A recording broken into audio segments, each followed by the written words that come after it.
Teman-teman sering mendengarkan nama Hizbut Tahrir Indonesia. Tapi teman-teman harus tahu, asal muasal Hizbut Tahrir ini sampai bisa masuk ke negara kita menjadi sebuah kelompok besar yang akhirnya dibubarkan di era pemerintahan Bapak Joko Widodo. Kenapa Hizbut Tahrir ini meresahkan negara kita sehingga harus dibubarkan? Jangan hanya mendengar sekilas, kita harus mengetahui secara gamblang. Kenapa sih HTI ini dibubarkan? Awal kemunculan Hizbut Tahrir ini yaitu pada tahun 1953 di Yerusalem. Hizbut Tahrir ini didirikan oleh seorang ulama besar, hakim syariah, lulusan Al-Azhar pada tahun 1953 di Yerusalem bernama Taqiyuddin An-Nabhani. Latar belakang kenapa sang ulama besar ini mendirikan Hizbut Tahrir yaitu kekecewaannya atas pengaruh Barat terhadap negara-negara dunia. Kemudian runtuhnya sistem khilafah Al-Utsmaniyah pada tahun 1924. Beliau juga kecewa terhadap sistem nasionalisme dan demokrasi. Kenapa seorang ulama syariah ini kecewa dengan sistem nasionalisme dan demokrasi? Karena dianggapnya bahwa sistem nasionalisme dan demokrasi tidak sesuai dengan yang diajarkan oleh Rasulullah SAW. Nasionalisme itu artinya cinta kepada negara. Demokrasi artinya kebebasan berpendapat. Kalau menurut ulama-ulama yang masuk ke HTI, bahwa kita tidak boleh mencintai negara seperti kita menyembah Tuhan. Tidak boleh juga kita melakukan kebebasan bersuara karena suara yang boleh diikuti adalah suara-suara ulama. Kita sebagai rakyat tidak boleh bebas bersuara. Kita harus mengikuti suara-suara ulama. Makanya ulama ini mendirikan Hizbut Tahrir untuk menyebarkan prinsip-prinsip Islami ke seluruh dunia agar umat Islam seperti saya misalkan kembali meyakini bahwa khilafah dan seorang pemimpin yang disebut khalifah itu wajib berdiri di negara di mana saya tinggal. Nah, kelompok-kelompok Hizbut Tahrir ini menyebar ke seluruh dunia, termasuk ke Indonesia. Melalui siapa? Melalui ulama-ulama yang berkiblat kepada sang pendiri Hizbut Tahrir ini. Ajaran organisasi Hizbut Tahrir Indonesia pertama kali masuk ke Indonesia dibawa oleh seorang ulama dari Lebanon, yaitu pada tahun 1980-an, masih di era Bapak Soeharto. Ulama tersebut bernama Abdurrahman Al-Baghdadi. Beliaulah yang membawa ajaran Hizbut Tahrir ke negara kita, sehingga namanya menjadi Hizbut Tahrir Indonesia. Basis pergerakan HTI ini dimulai dari kegiatan-kegiatan agama di kampus-kampus ternama, ITB, IPB, UI, dan lain-lain. Ajaran-ajaran HTI ini mulai berkembang dari sana, dari kampus-kampus. Kenapa mereka memulainya dari kampus-kampus? Karena mereka berharap bahwa ajaran HTI ini akan sangat cepat tersebar kemana-mana melalui orang-orang cerdas yang dihasilkan dari kampus-kampus besar itu. Makanya jangan heran, HTI ini sudah sangat besar di Indonesia. Rata-rata yang menjadi bagian dari HTI adalah orang-orang besar dari kampus ternama. Orang-orang cerdas, orang-orang pintar, terutama orang-orang yang baru mendapatkan hidayah. Sangat mudah memasukkan ajaran HTI ke orang-orang yang baru mendapatkan hidayah. Orang-orang yang baru mendapatkan hidayah, dia masih kosong. Sehingga diisi dengan ajaran-ajaran HTI. Bahwa mencintai negara ini haram. Mencintai bendera merah putih haram. Mencintai Pancasila haram. Percaya pada Undang-Undang Dasar 45 haram. Kita hanya boleh percaya kepada Al-Quran dan Al-Hadis. Mereka mengajari ini kepada rakyat Indonesia dengan cara dakwah, syiar. Caranya sangat halus, tetapi mengeroposi kita, pikiran kita, cinta tanah air kita dibuat keropos.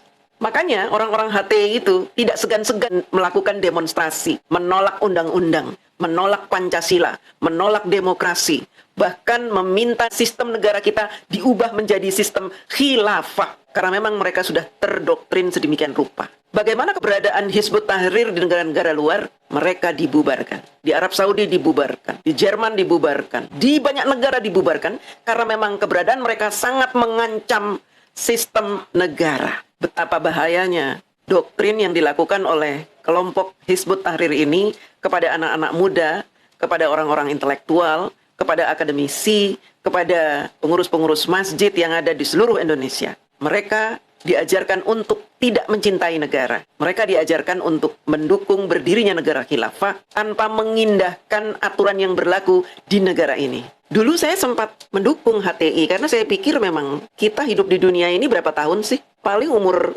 70 itu sudah bonus istilahnya kita hidup. Setelah itu kita mati.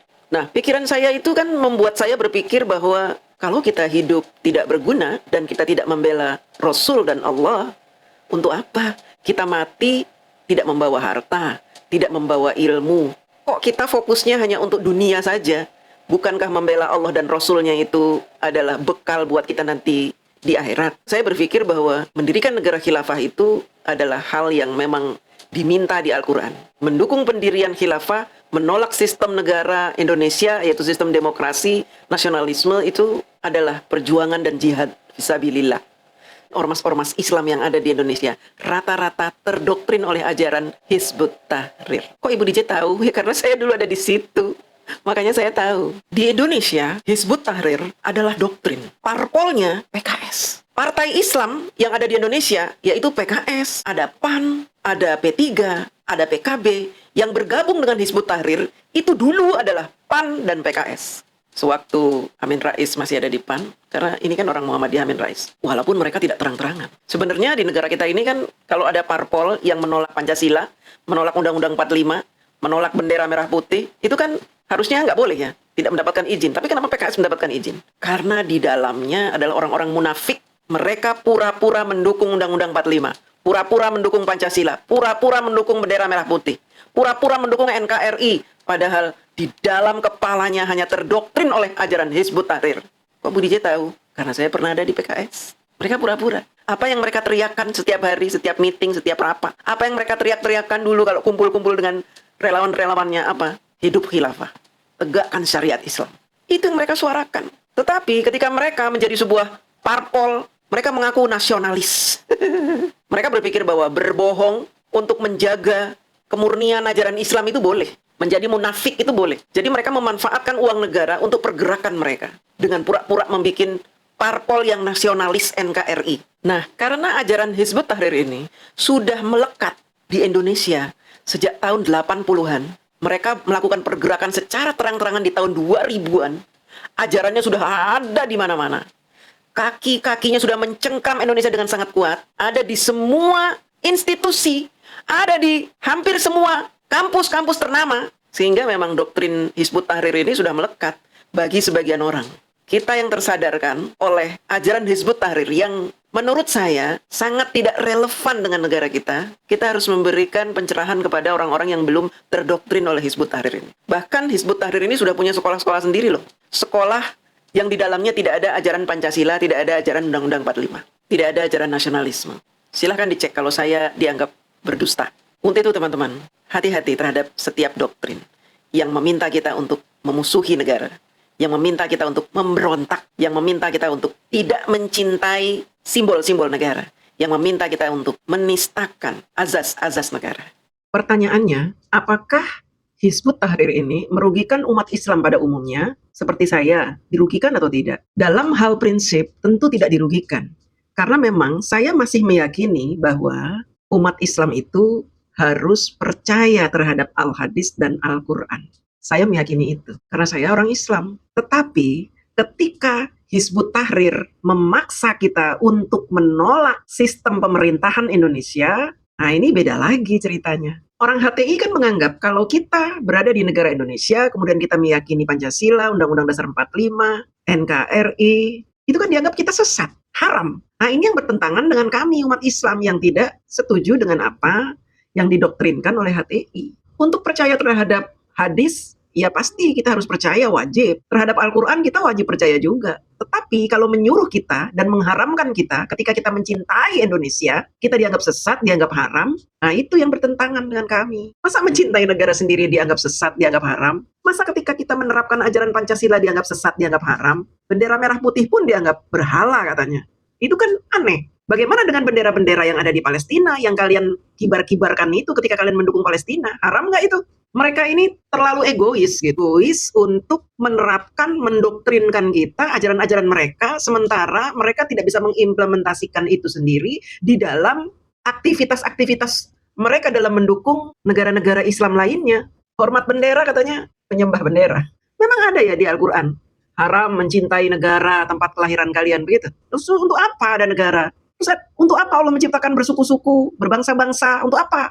Kalau akhirnya kita tidak mencintai negara kita. Akhirnya membuat kita orang-orang yang berpikir ini keluar dari HTI. Karena kita anggap HTI ini sungguh menjerumuskan kita. Menjadi manusia yang tidak punya rasa terima kasih terhadap negaranya, menjadi manusia yang berkhianat terhadap negaranya, memaksakan kehendak. Indonesia ini terdiri dari berbagai macam suku, bahasa, budaya, agama, sehingga tidak bisa kita ini memaksakan kehendak untuk memaksa semua agama yang ada di Indonesia mengikuti keyakinan kita. Agamamu agamamu, agamaku agamaku. Para ulama zaman dahulu sudah memikirkan itu, sehingga dibuatlah Pancasila supaya bisa mengakomodir semua agama, semua suku, semua bangsa gitu loh. Nah ini yang masih tidak masuk ke dalam pikiran saya tentang doktrinitas yang disebarkan oleh Hizbut Tahrir.